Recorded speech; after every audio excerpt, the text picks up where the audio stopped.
think we are seeing quorum, so I believe we can get started. The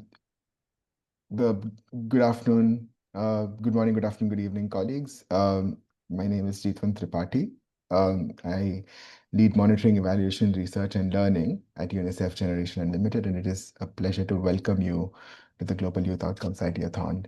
More on it, but first I'll pass it to our Deputy Director of Programs at Generation Unlimited, Urmila Sarkar, for uh, for the introductory remarks. Uma, over to you, please. Thanks so much, Jeet. So hi, everyone, and a warm welcome. Good morning, good afternoon, and evening to all of you around the world. It's really exciting to see how many of you have joined. And it's a pleasure to be with such a motivated and talented group of young people. I know we have students, we have practitioners, we have researchers who are all coming together around youth employment. And it's something that I've devoted my whole lifetime's career around. It's something I feel really passionate about, and so glad that you can spend this time with us. As mentioned, I'm Urmila Sarkar, and I'm the Deputy Director and Lead of Programs for Generation Unlimited. It's a public-private youth partnership which aims to skill and connect our world's 1.8 billion young people with opportunities in employment, entrepreneurship, and social impact anchored in UNICEF. And we've also had the pleasure of working really closely with the ILO and the Global Initiative on Decent Jobs for Youth, as well as many of the other partners, many of whom will be speaking at the event today, and our co-hosts, and of course with ILO as co-hosts for this event. We are gathered here today because we're tackling a really key crisis, one of the biggest development challenges of our time. And those are the millions of young people that are not in education, training, or employment. So around the world, we know that there are 261 million young people between the ages of 15 to 24 who are not in education, employment, or training. And we know that more than half of these are young women. Sorry, 2/3 of these are young women. And if we do not address this, we risk not only large disengagement and disenfranchisement of the youth and discontentment among our youth, we also face economic stagnation, socio-political instability, and we lose the potential of an entire generation. And we see this top level in the news, most recently in Nepal, before in Bangladesh, before in Kenya, and around the world. And we're really losing the potential of an entire generation unless we do something to harness their full potential. It is critical for us to use data and evidence to address the crisis. And by moving from describing the problem to building real and concrete solutions and innovations. Generation Unlimited and UNICEF is deeply committed to solving this challenge. And our mission has been to connect every young person and empower every young person with skills and opportunities. And I'm proud to say that we have been able to reach over 400 million young people through our program since we became operational in 2019 and in over 100 countries. And we know that to succeed, we have been able to do this because of you, because of this partnership. And we need to deliver on programs, but also drive systems level change and work through policies and investments through collaborative and effective efforts.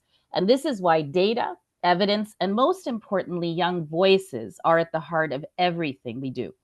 The Global Youth Outcomes Ideathon, as Jeet has coined it and envisioned it in collaboration with the partners, is created to fill this critical gap. We saw passion, we saw commitment, and among young people, among all of you, in various public and private sector stakeholders. But the evidence is weak, It's not an and interview, the babe. data is quite Call. fragmented, and actionable How would insights someone? are scarce. No, I'm just listening. Maybe There's Jeet, a lot could of we ask people talking. whoever's speaking to mute their mic? Bagyan jobs.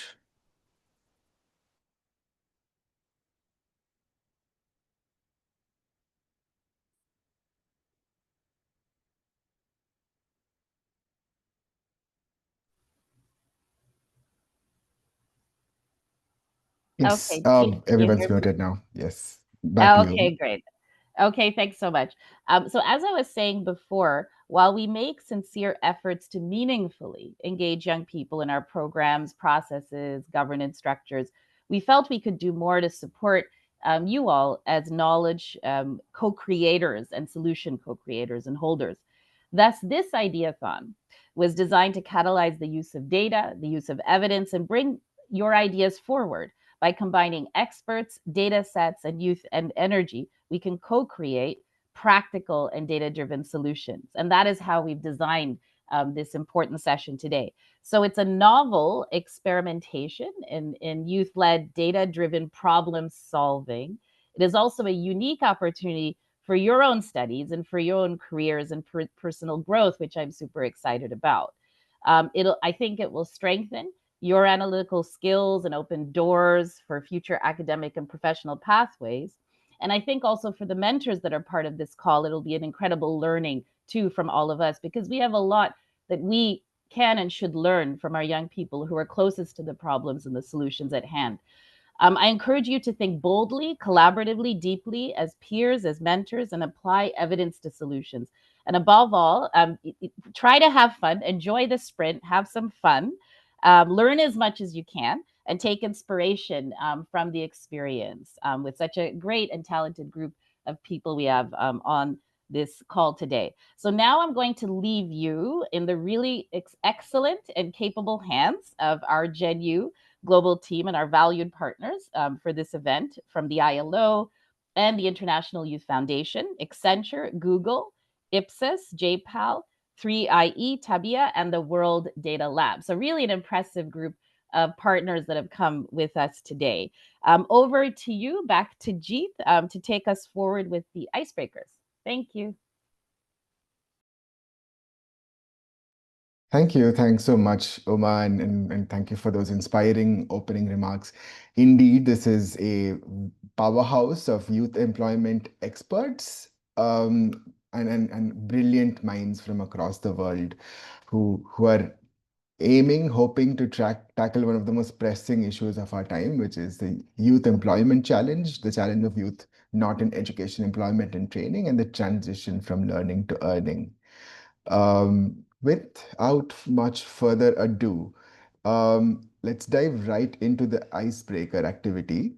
So I would encourage all of you to pull out your phones if you have them with you right now for a Menti activity. And we will get to the Menti screen shortly.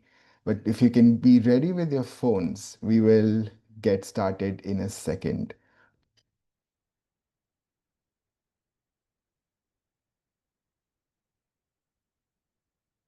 All right. So how you can access the Menti is either go to the website www.menti.com and enter the code on your screen that you can see, or you can just pull out your camera and scan the QR code, and that'll get you there. Knowing the audience that we're dealing with, who are mostly young people, I doubt you will have challenges accessing this, and I can already see a lot of thumbs up and a lot of participants joining the Menti already. Let's give it 30 more seconds for as many young people as possible to join. And in case you don't have a smartphone or a camera phone with you, you can always use the web browser, type in the website that's on your screen right now, and enter that particular code.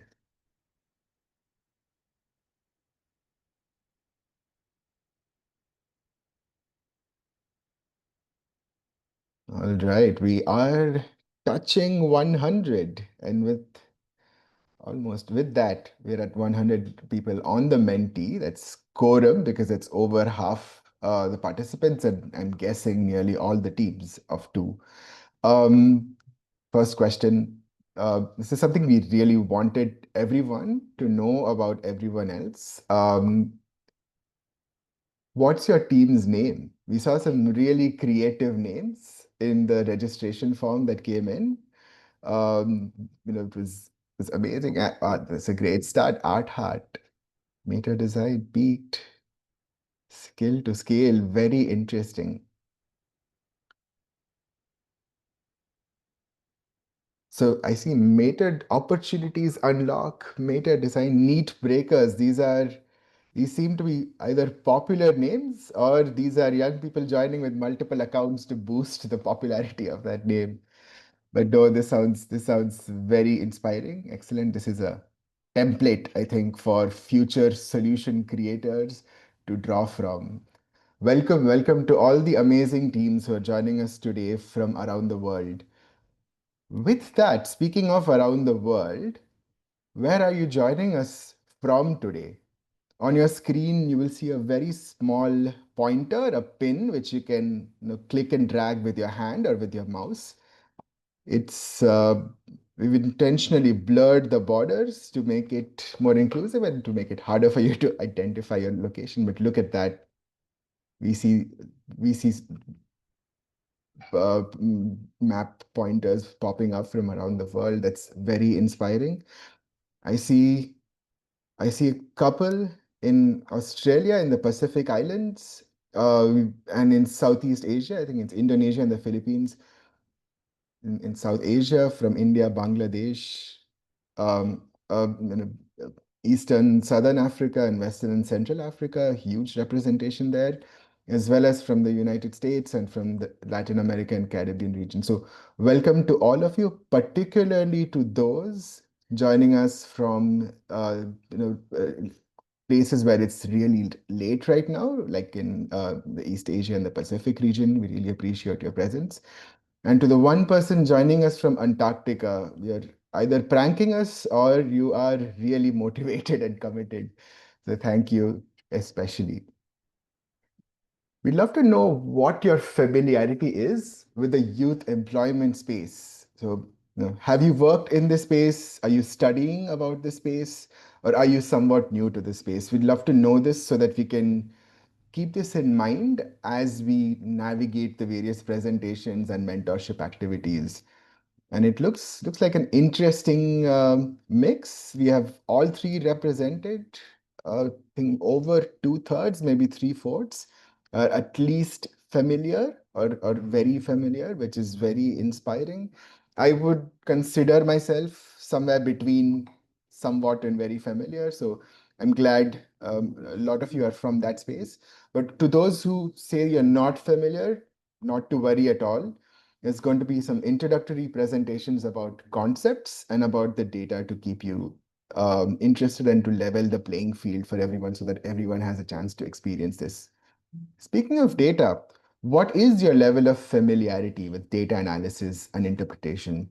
Um, you know, it could be something as basic as numbers and doing simple mathematical calculations. It could be Excel. It could be something really advanced or complicated like macros or causal analysis, data visualization dashboards, and so on. And I see a promising situation of familiarity again in data analysis and interpretation. Clearly, this is a self-selected audience of young people interested, excited about data and youth employment. To those who are not familiar, once again, we will make available really sharp and helpful resources and foundational support to help you navigate the data in this space. And we have some excellent colleagues who will present on that and provide mentorship. This is great to know. One final question, and I see answers already trickling in. What do you aim to take away from the session today? This is this is very helpful for us in managing expectations or reaching your expectations. So to know more about youth employment and to bring solutions to solve the problem. Whoever said that, you're either part of the team, the organizing team, or you're really spot on with the ask because this is exactly what we want to do.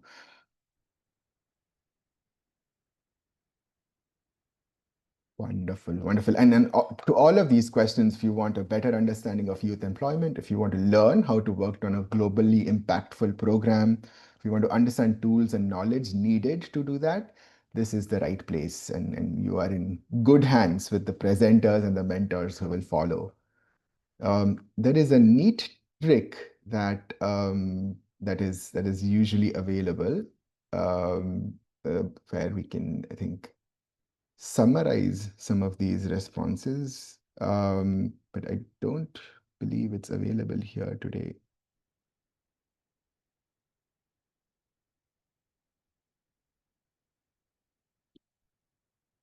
Nope. But we'll make this available for you in the future if you're interested to know what the motivation is. But it is promising to know that the expected takeaways from this session are very much in line with the objectives, the intent, and the goals of the session. So, yes, thank you for sharing your thoughts. And don't close the Menti, keep it handy because we have some Menti exercises for you over the next couple of sessions in the next 45 minutes or so. But yes, let's stop sharing the Menti screen and let's get started with the presentations. Here we go.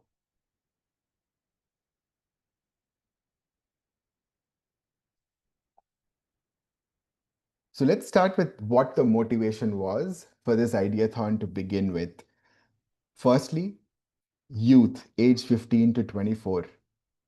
This cohort of young people is the largest youth cohort in human history. They make up the largest proportion of the human population that the world has ever seen, and they make up a key transitional population between childhood and adulthood. So it makes sense for us to focus on youth because they are not only our future, but they're also our present. We're focusing on youth because the key challenge afflicting this population is the challenge of high levels of youth who are not in education, employment, or training.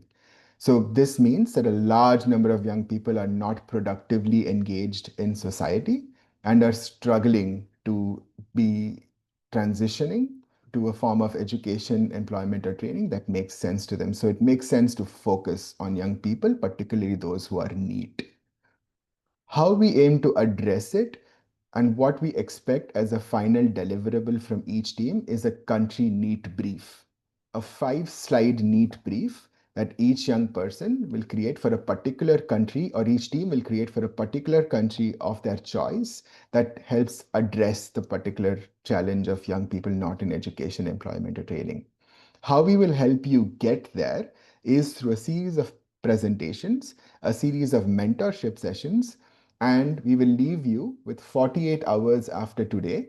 We will leave you until Sunday afternoon Eastern Time to create your own country NEET brief. So, this is the overall motivation for the Ideathon on who we're focusing on, why, how, and how we aim to get there with you.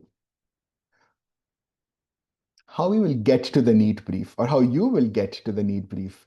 So we will start with presentations and Q&A. For the next 45 minutes, we will have presentations on 4 key topics. First, on understanding the challenge, then navigating youth statistics, interpreting data trends, and finally, how to develop solutions. That will take place for 45 minutes, followed by question and answers over the next hour following that. We will then have a dedicated mentorship session on the same Zoom link where every 30 minutes there will be a dedicated mentor who will be available on the Zoom link. And you can come in, you can pose any questions you have for them, use them as a constructive soundboard to provide feedback, to provide reflections and suggestions on whatever ideas or questions you have. And you can join these mentorship office hours and more on this later towards the end of the presentation. And finally, after this ends, after 2 p.m. Eastern time today, and Eastern time refers to the New York time zone, so you can calculate accordingly based on where you're at right now. After the mentorship sessions, you will have 48 hours to create your own NEET brief. So it's a very brief, if I can put it that way. It's just 5 slides with appendices. If you choose to have them, it must be finally submitted in PDF format, and we will provide you an online form to submit it. And the contents of the NEET brief, it's good for you to know the contents because you can keep it at the back of your mind as you navigate the rest of the presentation. The contents include the situation, a scan of what the situation is in your country or in the country you choose to focus on, what the core problem is with regard to the NEET situation, what the landscape is in terms of solutions that are already existing and implemented right now, and finally, the solution. What solution do you propose, and how does that translate into calls to action that various stakeholders must perform in order to make your solution a success? So this is how we will get to the NEET brief. In case you have questions on this, please save them until 45 minutes from now when we will move to the Q&A. And with that, we are initiating the presentation mode. We'll keep it brief and simple and accessible and understandable to you. So please listen carefully. The first presentation was supposed to be by Neil O'Higgins from the ILO, who is the leading expert on the issue of NEET globally. But for better or for worse, you have me who's filling in for him because of a personal situation. My name is Jeet. I lead monitoring, evaluation, research, and learning at UNICEF Generation Unlimited. And one of the challenges that keeps me and us at GenU up at night is the challenge of the youth who are not in education, employment, or training or NEET, as stated before. What are youth? It's a very vague term. Every country, every agency has its own definition of youth. And there are different stages in life that constitute youth. But what the UN defines as youth is a transitional phase between childhood and adulthood. So until you reach 18 years of age, you're a child. After you reach 18 years of age, you're an adult. But that transitional place between childhood and adulthood, which straddles both childhood and adulthood, as you can see, is called youth. And this is the official UN definition of youth. At this time, a young person is both a child and an adult sequentially.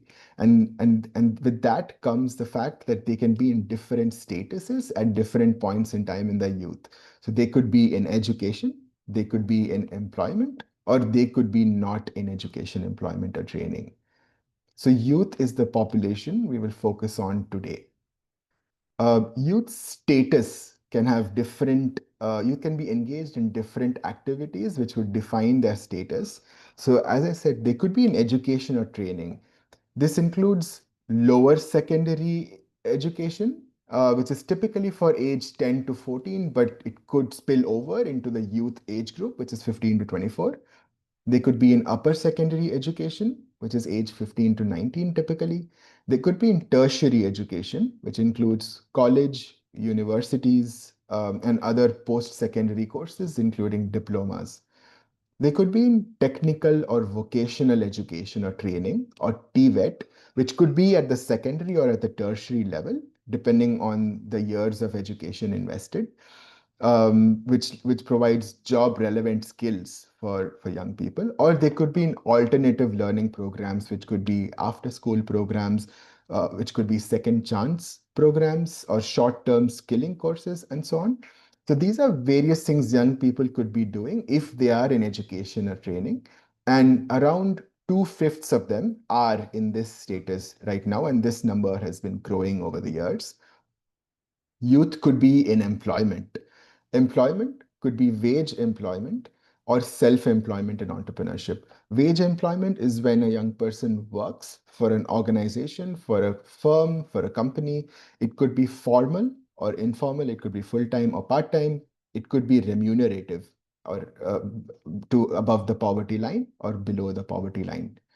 There are various challenges associated with youth and employment, which we will dive into in the subsequent presentations. Finally, young people could be not in education, employment, or training. Around 1 in 5 are in this status. And it is a big number. It translates into 261 million youth across the world who are NEET.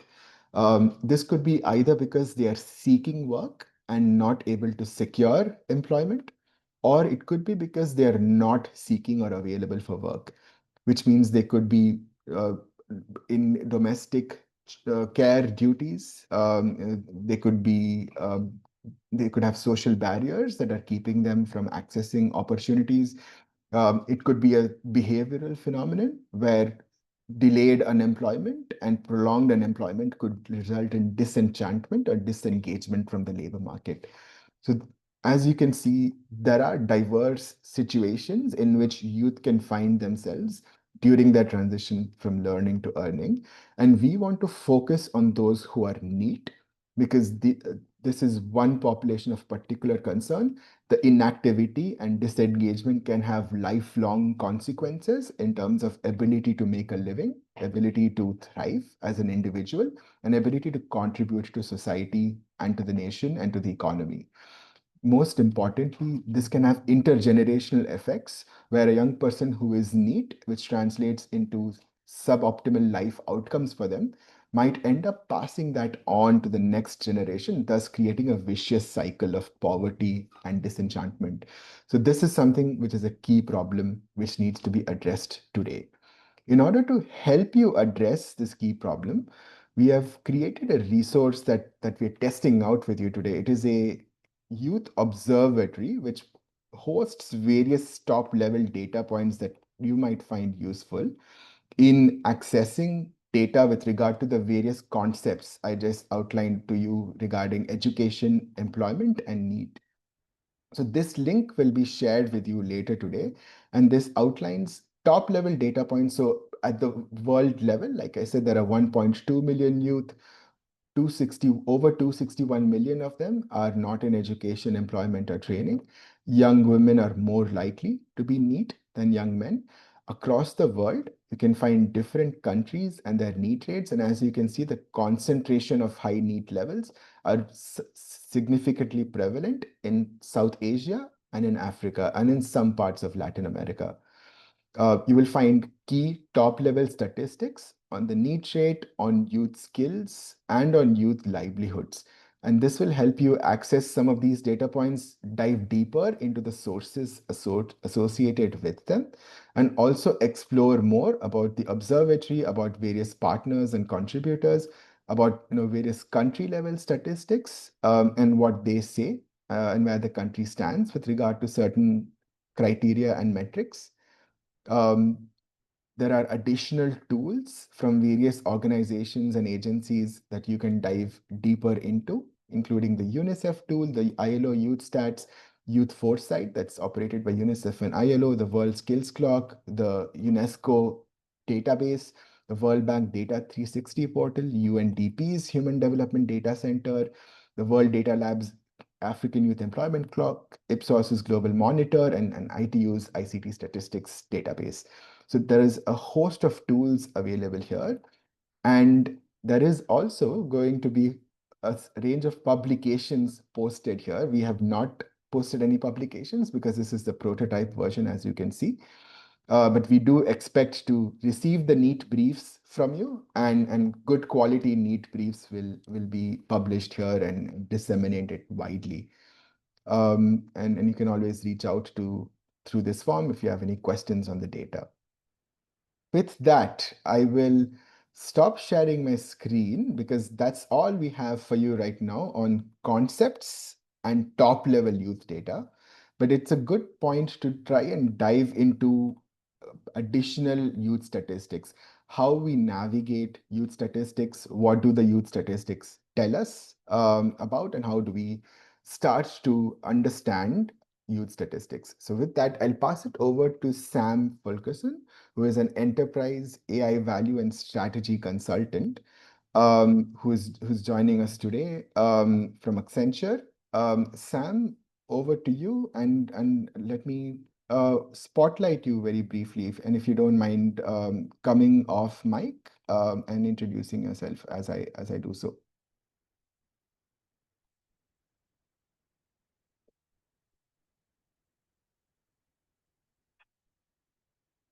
Hey, Jeet, thanks for unmuting me there. Hey, everybody. My name is Sam Fulkerson. Like Jeet mentioned, I am a data and AI consultant with Accenture, and I've been working with Generation Unlimited for quite a while now on various uh, youth livelihoods and skilling indicators and different initiatives related to that.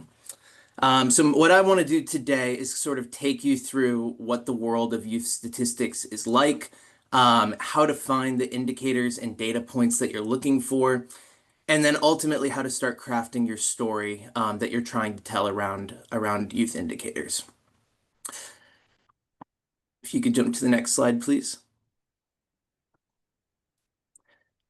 Now, before the Youth Observatory, we weren't so lucky to have all of these indicators laid out so nicely in one location. So you'll be able to find a lot of what you're looking for on the Youth Observatory.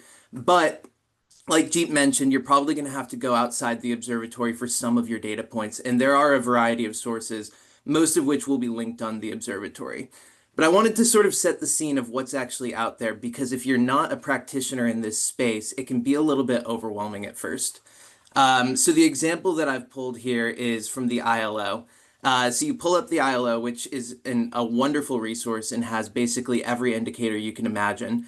But if you're not used to it, it can actually be a little bit confusing once you get in there. You'll see just a page of dozens and dozens of different indicators that look quite similar but are slightly different in the way that they're disaggregated. And so you'll have to scroll through and sort of try to find what you're looking for.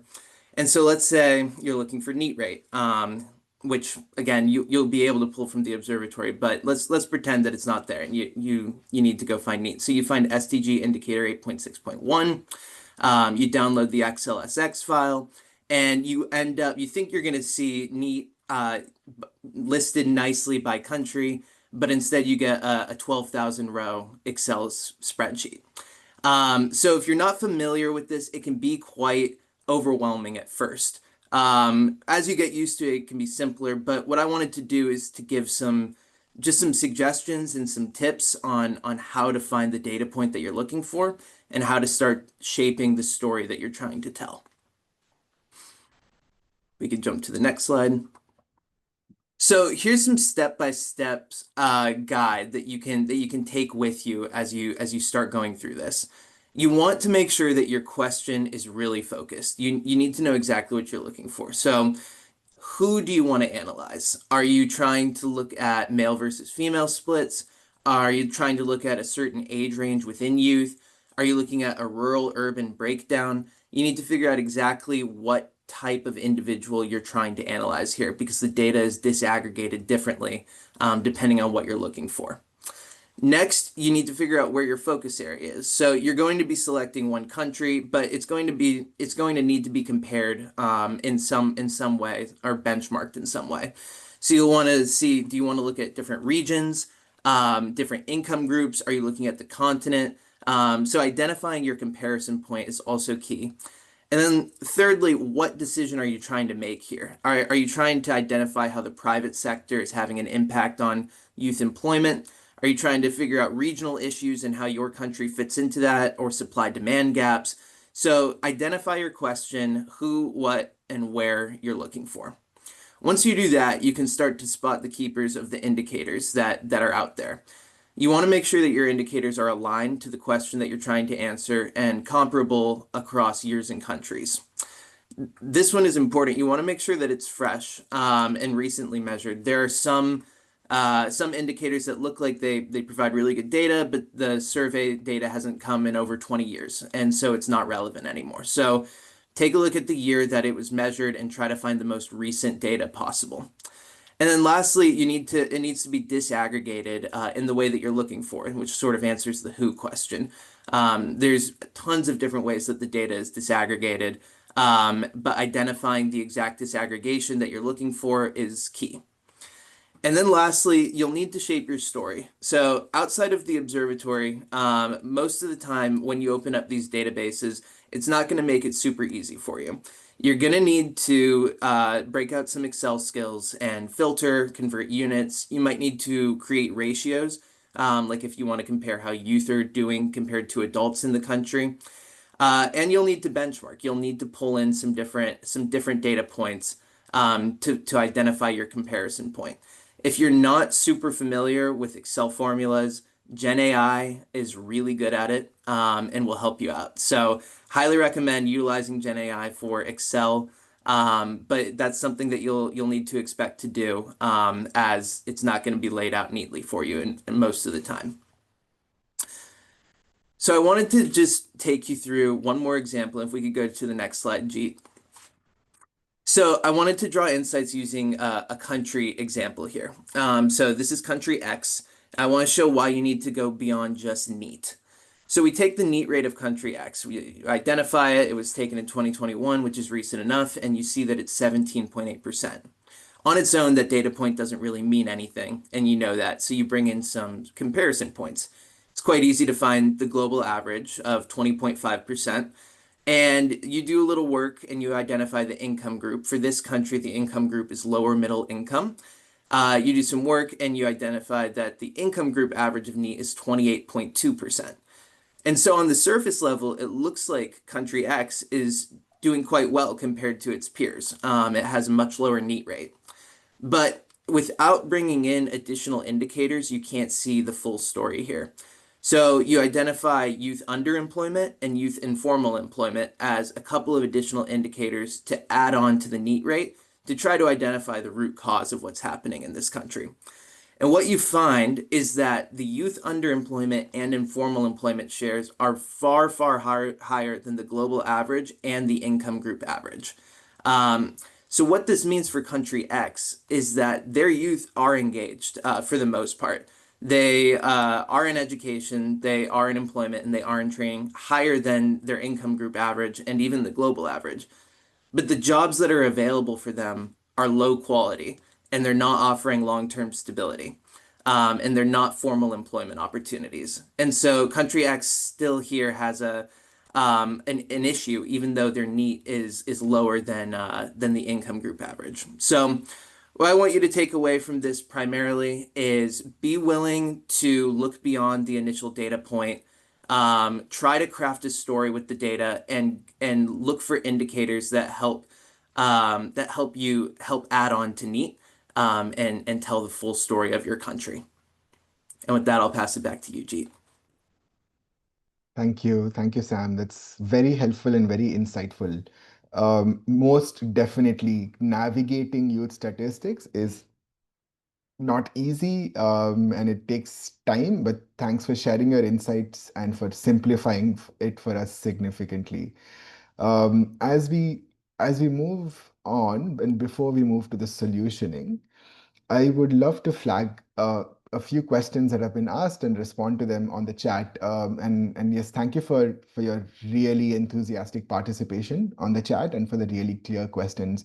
So one question is a very interesting question on the age range. So I want to make it clear that everyone here is eligible to participate because the registration form only allows a certain age range. So you are all eligible to participate. We allowed 18 to 35 to participate. So that is beyond question. You don't have to worry if you are eligible to participate or not. The 18 to or the 15 to 24 age group is the definition of youth who will be focused on in this presentation. So you don't have to be within 15 to 24 to be eligible to participate in this ideathon, because to us, all of us are young people focused on this challenge. So 15 to 24 is the focus age group for the ideathon, not for participation. So you're all good.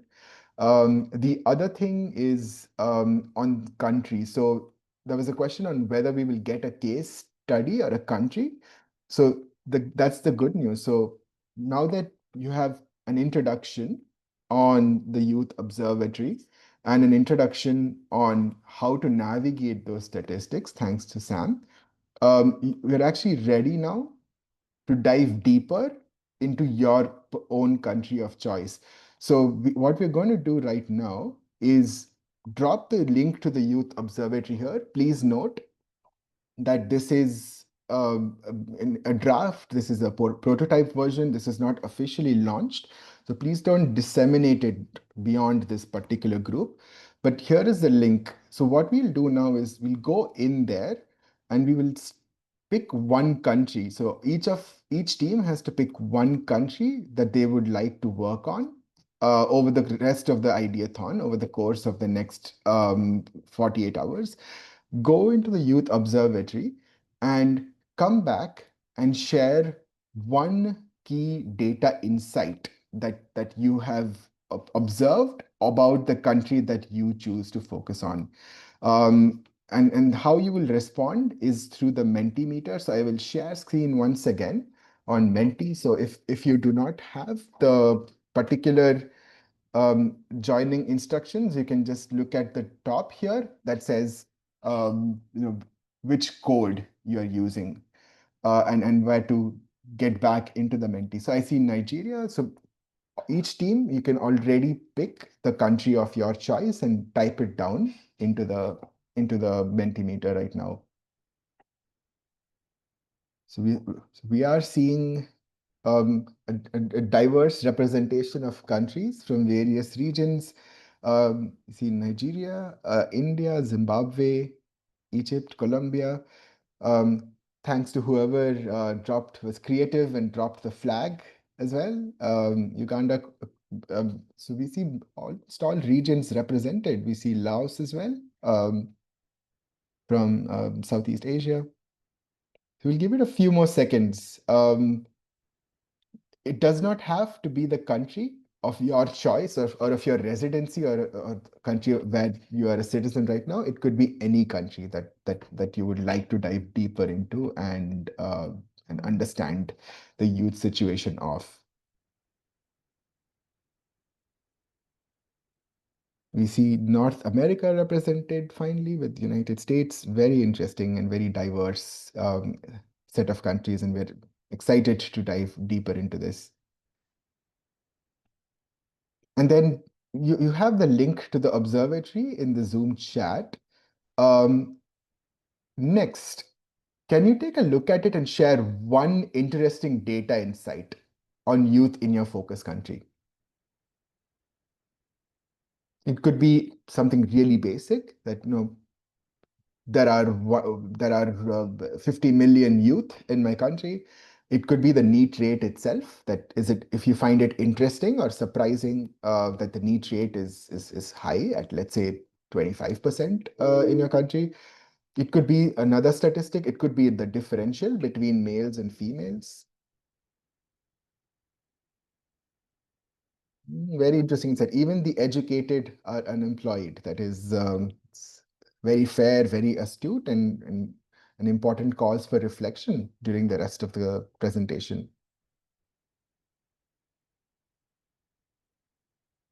Again, very interesting insights on early marriage, and kudos to the person who actually shared the exact number of youth who are NEET in Nigeria. Very fast data retrieval there. So Sam's presentation clearly helped in helping navigate those youth statistics. 76% of youth are unemployed due to lack of experience and skills. Youth literacy is higher for males than females. Young women are twice as likely. AI impact on unemployment: 6.6 million Nigerian youth not in education, or 1 million in Zimbabwe. So this is, again, unemployment rate among graduates at 40.6%.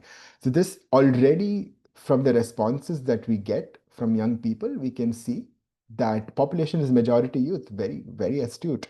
We can already see the range of data that we can use to understand the youth situation in the country and begin to identify trends and start crafting solutions. This is very important to understand the challenge before we move towards crafting solutions.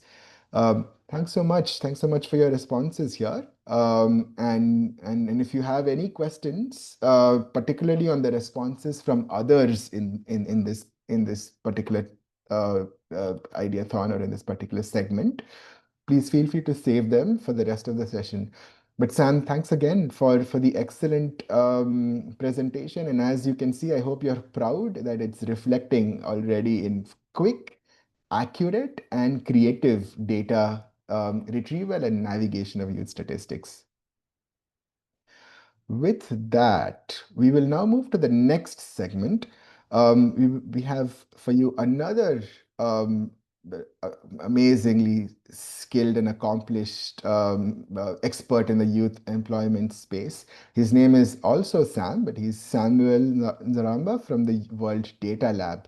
And Samuel, over to you to walk us through how to interpret data trends. And I will let you introduce yourself while I try to spotlight your presence on screen.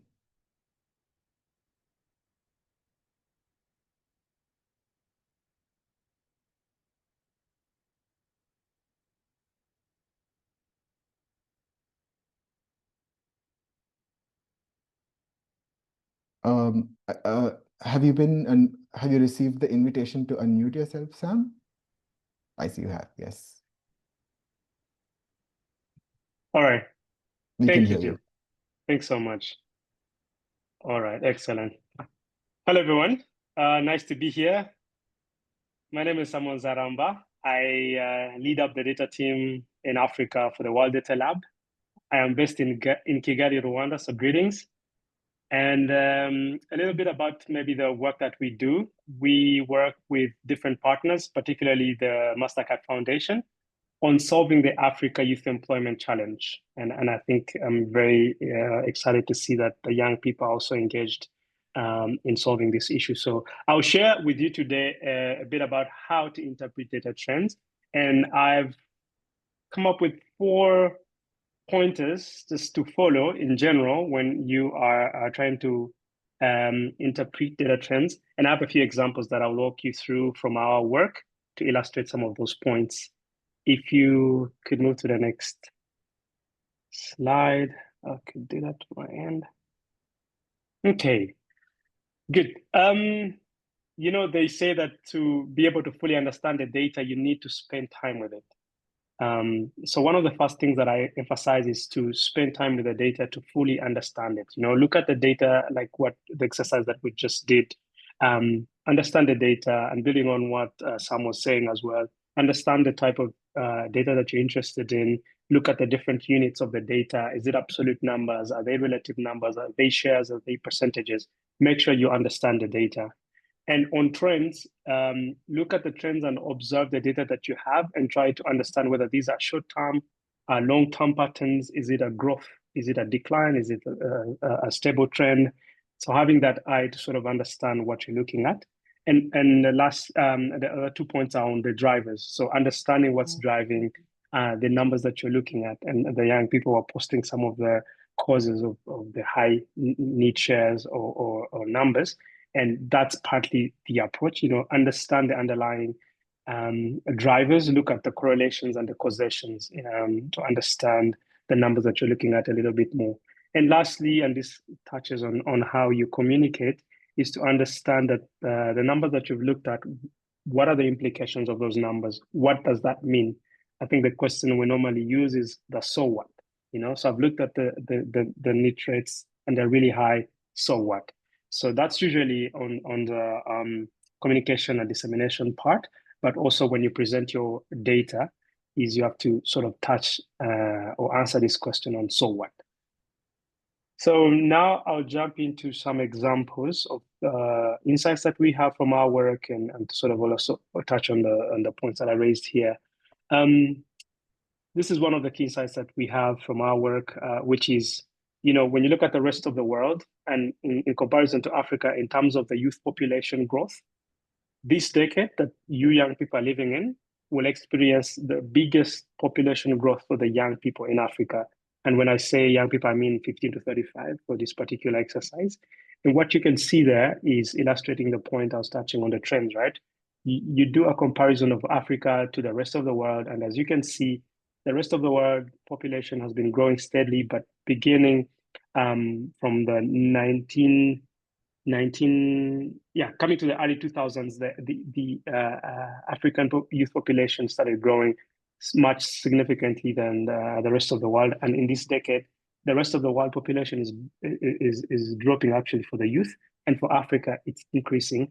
And that trend will continue out until 2071, where we see the African population of youth also dropping. But this illustrates, you know, how you want to look at trends and how you want to interpret them and how you want to present them. Next slide, please. Yeah, another way to present insights in a compelling way is also to put it in terms of what the common language that people understand. So, for example, here by 2030, 1 in 4 youth worldwide will live in Africa, and that translates to about 24%. But presenting it in this way with these visuals helps to communicate and get your point across. So this is similar to the previous slide that I showed, but also to emphasize this African youth population growth in comparison to the global youth population.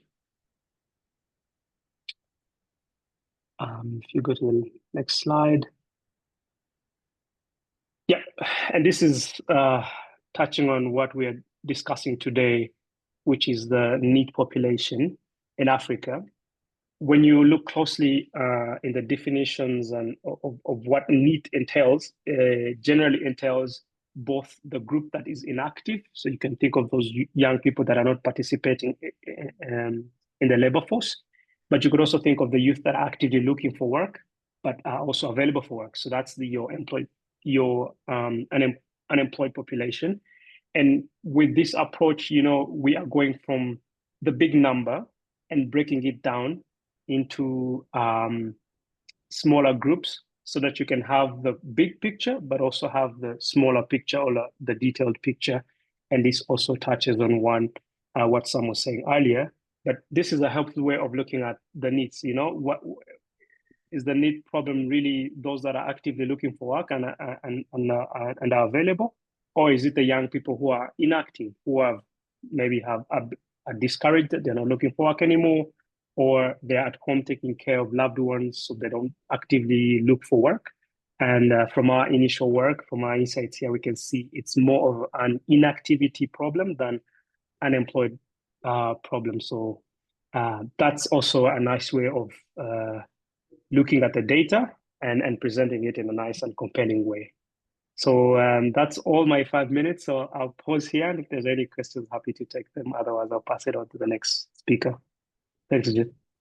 Thank you. Thank you so much, Sam. Very, very insightful and very rich, compelling visualizations here, and which is helpful for us in understanding how we interpret some of the complex data out there and synthesize it into a clear narrative that makes sense and that uh, guides decision making in this sector. It's very insightful, and that sets us up really nicely on what's next, which is crafting solutions. And we know now we now have the idea on how to look at youth and what youth statistics are, how to look them up, and now how to start interpreting them. So we are all ready now how to craft solutions. And with that, I'll request Tom Kay, who's Senior Advisor for Global Solutions at UNICEF Generation Unlimited, and a valued, an amazing colleague of mine, who I have the privilege of sharing my day-to-day work with, to take us through crafting solutions. Tom, over to you. Thanks so much, Jeet. And I first want to start by saying thank you to you and all of the team for organising this event. It's so great to see a really focused session on Ideathon where we leverage data to address one of the greatest development challenges of our time. Second, I want to say a huge thank you to everyone for attending. We have nearly 200 participants here from all over the world, and we know that in this modern age, attention is valuable. So we really appreciate you choosing to spend your time with us to engage in this Ideathon, and hopefully the next 5 to 7 minutes will be useful as you go through that process. Jeet, if we can move to the next slide, I want to talk a little bit about the pathways to developing solutions. So already we've had some great speakers, and it's been a real privilege to follow them, who have spoken about the importance of obtaining and analysing really high quality data to help shape your solutions. In the graph in front of you, or the pictogram in front of you, I've laid out 4 stages to developing solutions. First one, we want to summarize those key challenges. What is the specific challenge that you want to address with your solution? And this is where the data really comes in. As we've seen, we want to understand the challenges, the NEET rates, the different NEET rates across countries or across regional areas, the gender divisions, the socioeconomic divisions, all of these sorts of things to really understand what is that specific challenge you're really trying to address. I often say that I don't love my role title, which is a Senior Advisor of Global Solutions, because I actually believe in hyper-contextualized, hyper-localized solutions which really address contextual challenges. And so being really clear on what that challenge is will go a long way to helping you design a good solution. Then, once you understand number 2, once you understand the key challenges, what you want to do is move to step number 2, where you review the existing solutions in the space. Have a look around you. Who's working what? Are people working on skilling programs, employment programs, mentorship programs, all of these different programs? What is already being done? And again, this is a different type of data that you're collecting here. It's a lot more qualitative rather than quantitative, but it may include a little bit of a mix, but it's a scan of your environment to work out what's happening. Number three, we start to identify opportunities. So once we know what the challenge is and what's already been done, what are the gaps and what is something that we think that we can do to contribute to solving the challenges that we're facing? And then last is number four. And I've actually put two things together here because they're really important to happen in tandem, and that is develop solutions and crowd in partners. At Generation Unlimited, we're really honest. We don't think as an organization we can deal with this NEET global crisis by ourselves. That's why we're having this ideathon. It's really important to understand what your strengths and limitations are as individuals, as teams, as institutions, and work out how you can crowd in partners to really help you amplify and impact where you really want to. So that the question there is, what will we do and who will we do it with? On to the next slide. Thanks, G. Now, here we're going to be talking a little bit more about the key challenges that we've seen. So recently we released a report called Pathways to Prosperity, which analyses the global NEET challenge and identifies opportunities to support young people to transition from learning to earning. And so within that report, we looked at the global landscape, and I'm using this report as an example. And we found four main challenges that we really wanted to address. One is the skills to jobs mismatch. We know that skilling is outpacing job creation, and but it's leading to a big youth jobs gap. At the same time, though, we do know that there are jobs being created, but we don't have the right skills, and that's where we talk about irrelevant skilling. 40% of employers who cite skills gaps as the main reason for entry-level vacancies. So not a lot of jobs are being created, but even where there are jobs being created, we know that we don't have the right skills to fill them. The third one is a little bit different. Here we talk about non-linear transitions. Traditionally, around a lot of the world, there's been this linear pathway. You learn a thing and then you transition into a profession. You go to school, you transition into tertiary education or into a job. But now those transitions are not just as straightforward. There's gig work, there's formal skilling, there's informal jobs, there's career employment. There's a lot of different things, and people move in and out of those different pathways over time. And so we really need to be considerate of that transition and that non-linearity as we try and work out what the solution will be. And then fourth is the informal work trap. And this is a really interesting one. We've seen a huge emergence of the gig economy globally, particularly in the global south, in sub-Saharan Africa, where I'm based, in South Asia, where I've worked before. There's so many different opportunities for gig work and informal employment. And often they're necessary because young people need to start earning a livelihood at a young age. But the challenge with that is that often young people become trapped in informal employment. So they might work for 10 hours a day, they might get a small amount of money, but that doesn't give them time to develop more skills or network or apply for jobs. And so thinking about these different challenges is what we've laid out in that report. If we move to the next slide sheet, here I'm just presenting a few different opportunities or existing solutions. I'm not going to talk to these. You guys you can't see everything on the screen in front of you. It's too small. But I do want to emphasize, I put this in the chat, we will be sharing the deck directly after this session, so you can have a look at these in your own time. On the left-hand side, we've got examples of programmatic interventions. There we're talking about skilling that's linked to employability and job readiness. We're talking about work-based learning like apprenticeships and internships. We're talking about job matching platforms where you can put your skills and experience in. The job matching platform might help you create a CV, and it might then link you to job opportunities. We've got entrepreneurship support solutions, and then we have a whole range of other different support services like scholarships or transportation or childcare for young mothers. So they're like programmatic and really focused on a specific niche. But then on the other side, there's also system level enablers that can support you to obtain livelihoods. And so these are national scale programs. So taking what I've just talked about and rolling them out at a national scale and embedding them into government systems. There's changing legal and regulatory frameworks around labour laws and social security. There's policy making and reform. Then there's also institutional capacity building, so doing training and awareness sessions for public sector employees. And then lastly, there's the flip side, there's demand creation. How do we incentivize the private sector to support youth transition? So they're kind of two different approaches you could take when you're thinking about the type of solution you want to design. Gee, let's jump to the next one. And here we're just talking about some of the opportunities. I'm talking again about that learning to earning pathways to prosperity report I mentioned before. Within that report, we identified 6 main opportunities where we might want to focus our solutions. One is on market responsive skills, so much tighter links between training and real-time labour market needs. The second one, which is really building momentum, is work-based learning. So internships, apprenticeships, they help to make the transition from learning to earning a lot faster. So it's normally 1.9 months for those who engage in work-based learning, as opposed to 20 months for a lot of youth who don't. We talk about focusing on emerging sectors, on digital platforms that can drive scale. Youth entrepreneurship is a really big one that we're leaning into at GenU, and then private sector partnerships and how we bring all of our players together to co-design solutions. Let's keep on moving, Jeet. I think the last thing I'll talk about is the developing solutions and creating partners. In front of you on the screen is just a mapping of some of our global solutions. The Global Volunteer Initiative helps to drive social impact while giving people skills that they can demonstrate to employers. And you can see on the right-hand side there all of the different partners.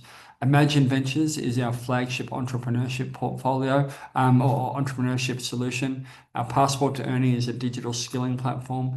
Yoma is an online marketplace to support young people to find opportunities for skilling and jobs. And Green Rising is really focused on young people taking climate action. Jeet, I think that's my last slide, but let's just double check. Yeah, I think that's me, and I might pass back to you. I hope that this was helpful for everyone, and looking forward to seeing the ideas that start to come in. Thanks, Jeet.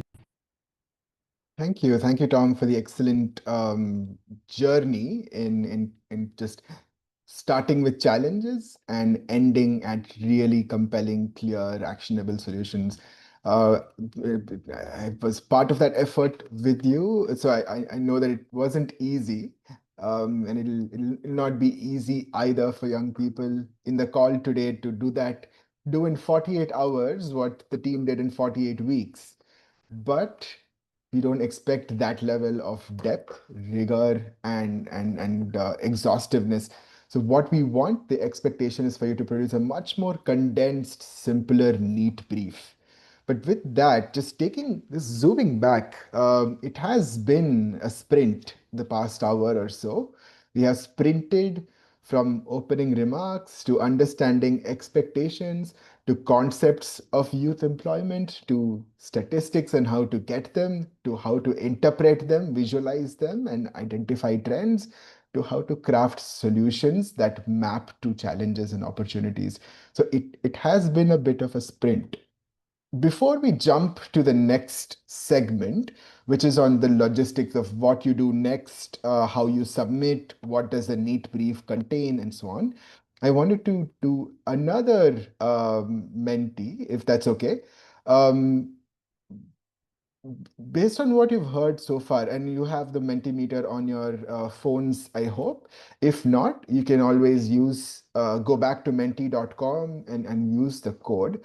Um, why don't you all take the opportunity to look at your country of focus right now and just share one exciting solution that's already being implemented for youth in your country?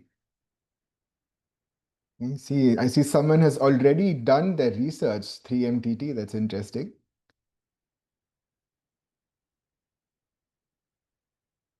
Loans, NG Youth SDGs, that's creative. GUESS, yes, I have heard of that. We've heard of that at GenU, the Global Education and Skills Partnership. Lots of digital skills and technical training. The Youth Observatory link does not work. All right, let's work on that. Let's give us some time to fix that, and we'll have that back up if it's not working. We'll also double check if you have the right link. You have to add a dash before youth and observatory in case you're typing it. But let's keep working on that. AI, innovation, upscaling, entrepreneurship mindset. So clearly, countries or young people who are from focusing on countries have such a wide range of interesting and impactful solutions. So this is quite interesting, and this just reflects the fact that there's so much already being done that we shouldn't necessarily reinvent the wheel, but we have to think thoughtfully about what gaps exist among this ecosystem and landscape of solutions and how we can either fill those gaps or build on the existing solutions. Now, the next question is a bit early to ask, honestly, because we have spent only a few minutes so far, but let's hear from you regardless. As you heard this entire journey from challenges to solutions, I'm sure some ideas are forming up in your mind, right? On your solution. So 3MTT, perhaps you're looking to build on that solution that already exists, but do you mind briefly describing the idea that's forming in your mind? I'm sure it's not fully developed, or I'm guessing it's not fully developed, but what's on your mind about what solution could help address the high NEET rates in your country of focus? An incubation system where youth are empowered and trained, that's very ambitious and also very necessary at this time and age. Entrepreneurship, mentorship, AI for career and business. I know I would love that. If I would love to enroll in that. Teaching at the right skill level. That's again very uh, evidence-based and very astute. Focus on AI that replaces manpower. It's again catching and latching on to emerging trends in this space. Internship opportunities. That's amazing. That refers to the work-based learning that Tom highlighted. Very interesting. A youth-led initiative that combines education, creativity, and sustainable practices with practical skills. That's very interesting. It's a multi-sectoral integrated program, which evidence says increasingly that that's very effective. Integrating career development and job matching in universities. As a recent university grad, I can relate to that it would have really helped me navigate the labor market effectively. Focusing on refugees and global innovation access. That's fantastic. Very, very innovative, creative ideas here. Um, Thank you for sharing these. We are excited to see how you will translate these into actual solutions in the next 48 or 52 hours, and how you will use the information and the knowledge shared today in crafting some of these solutions. So we'll stop the Menti there and we'll jump back into the final segment around what is expected, what the next steps are, and what we need to do. So let's get back to the deck, and discuss and think about what needs to be done next.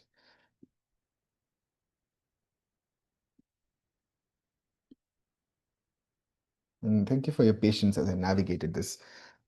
What do we expect from you? We've given you a lot of knowledge. We gave you some snapshots of what is expected at the very start, but what exactly do we expect? We expect a 5-slide country NEET brief. So you would start with mentioning naturally which country you're focusing on, mentioning naturally what your team name is and who you are and your emails, because it has to be recognized, the person or persons who are contributing to this. As a reminder, each team can have a maximum of 2 people, and it has to have 2 people exactly. You would start with a situation similar to how we did with today's presentation, presenting the key youth statistics in your country and sharing any data visualizations about the youth status about population or NEET levels or skills or livelihoods, trends over time, comparison of different subpopulations, it's completely up to you. But it has to describe the youth situation in the country very well. You then have a slide about the core problem, that is listing down various factors that are causing high youth NEET levels. Some of the factors were discussed by Sam and Samuel. So you know what those are, what to look out for in terms of data points, but you have to pick one root cause. There are different contributing factors to high youth NEET levels. Like Tom mentioned, it could be skills mismatches, it could be just lack of jobs available, but you have to identify one root cause for NEET rate that you choose to address. And that has to be mentioned clearly in your core problem. Um, you also then move to the landscape, which is policies or programs or initiatives that are already in place in the country of your focus. What is already happening so that you don't duplicate something or end up doing efforts that are already being achieved. So it would outline opportunities for improvement in the current landscape of programs and policies or gaps that will be filled, which can help address the root cause that you've identified earlier. Finally, you introduce your intervention, right? You have a root cause, you have found a gap to address. What is it that you are providing or developing or suggesting or proposing in order to address that gap and solve that root cause? So it could be a policy, it could be a program, it could be an approach to doing things which would help harness the opportunity or fill the gap identified. You would have to explain why you choose this model, why you think it will be effective, why it is necessary and appropriate for the context, and finally, what impact you expect for it to have in terms of how many young people will benefit from it, in terms of will it improve their skills, how will it affect their livelihoods and employment prospects, and how it will have a wider impact on society, on the economy, and so on. And finally, the calls to action. Um, Now that you have proposed an intervention, who will implement it? Who do you call on to do what? What does um, the government have to do? What does civil society and the nonprofit have a space have to do? What do think tanks have to do to enable the success of your intervention? What role can the private sector play? What role can the UN agencies and international organizations like the World Bank play? So this is something you conclude on, and this is a powerful slide that inspires action and motivates people to take bold next steps. And it could also include investments, how much is required to fund it. So these are the 5 slides, 6 including the title slide, that we expect. You are not required to have the same titles. You can be creative with the titles in describing the problem. If you think there is a better way to describe the situation, the core problem, the landscape, and the intervention and the calls to action, you are more than welcome to do so. It is within your right. This is just a suggested outline of what a 5 or 6 slide presentation could contain. You can add appendices if needed. If you'd like to add more information, if you had like to add some key detailed youth statistics that did not make it to the situation slide, if you'd like to share causal analysis or deeper analysis of the core problem, you can add it in an appendix. If you'd like to describe your intervention in more detail, if you'd like to have an implementation plan or a financial budget or so on, that can be in the appendix. So feel if you anything that you think is helpful to have but not essential to display in the main 5, 6 slides, you can have it in the appendix.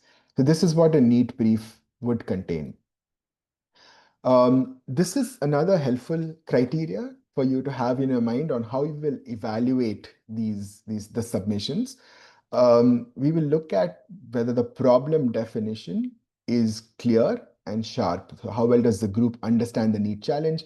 Did you demonstrate a clear situation analysis and cite accurate and relevant data? Because that's what has been presented today, that the importance of accurate and relevant data. You will also look to see if your team demonstrated a rational interpretation of the data to arrive at a core problem that makes sense. In terms of solution impact, we'll see whether you have taken a careful and thoughtful look at the landscape of existing solutions before creating one of your own and have clearly identified gaps and opportunities that you seek to fill. And finally, we'll see if your intervention is compellingly articulated. Does it have clear elements? Does it have clear timelines? Does it have clear next steps?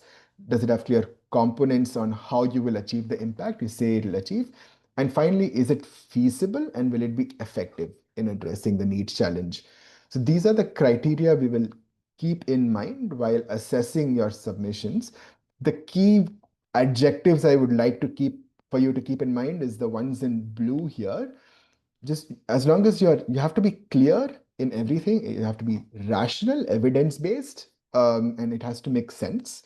You have to be thoughtful and thorough in the work that you do. And finally, you have to be compelling.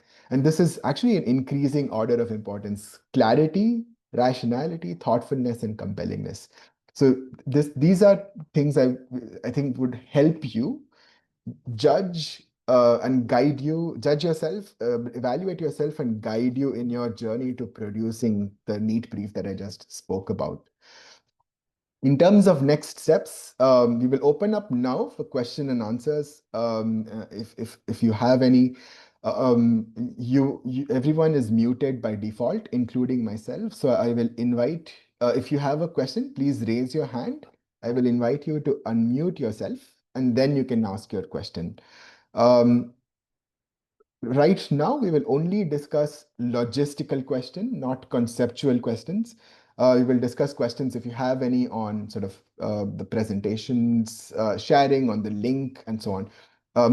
For the conceptual, intellectual questions, there are dedicated office hour slots from 10 a.m. to 2 p.m. Eastern time, which is for the next 4 hours or so, starting at 10 a.m. Eastern time, which is 40 minutes from now.